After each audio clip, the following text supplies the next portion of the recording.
ইন্নাল মুনাফিকিনা ফিদ দারকিল আসফালি মিনান নার, মুনাফিকেরা জাহান্নামের একেবারে নিচে থাকবে। তাহলে সবচেয়ে নিচু অবস্থানকে বলে আসফাল, আর সবচেয়ে উঁচু অবস্থানকে বলে আ'লা। আমরা ওইটাই বলি আল্লাহকে, সুবহানা রাব্বিয়াল আ'লা, আমি আমার রবের পবিত্রতা ঘোষণা করছি যিনি আ'লা, সর্বোচ্চ। তিনি যখন আ'লা, তখন আমাদের অবস্থাটা কি? সেজদা মানে হচ্ছে আমার কপাল, আমার নাক। মানুষ তার দেহের সবচাইতে দামি অঙ্গ মাটিতে ঘষতে শুরু করে ওই টাইমে, ঠিক কিনা? মানে আমার ইগো, আমার অহংকার, আমার দাম্ভিকতা সবকিছু ঝেড়ে ফেলে দিয়ে আমি আমার সর্বোচ্চ সাবমিসিভনেস, লয়ালটি, আনুগত্য, হাম্বলনেস, বিনয় আল্লাহর কাছে দেখাচ্ছি। সেজদায় আমরা যত ছোট হই এর চেয়ে ছোট আর হওয়া যায় না।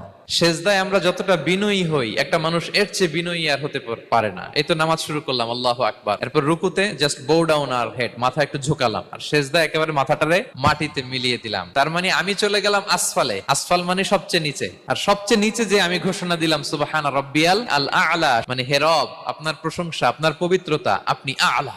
আল্লাহ, আমি আর নিজেকে এর চেয়ে তুচ্ছ করতে জানি না, এর চেয়ে ছোট আর করতে পারি না। আমি আমার নিজেকে উজাড় করে দিলাম, সবচেয়ে ছোট, তুচ্ছ, নগণ্য করে আপনার সামনে উপস্থাপন করে আমি ঘোষণা দিচ্ছি সুবহানা রাব্বিয়াল আ'লা।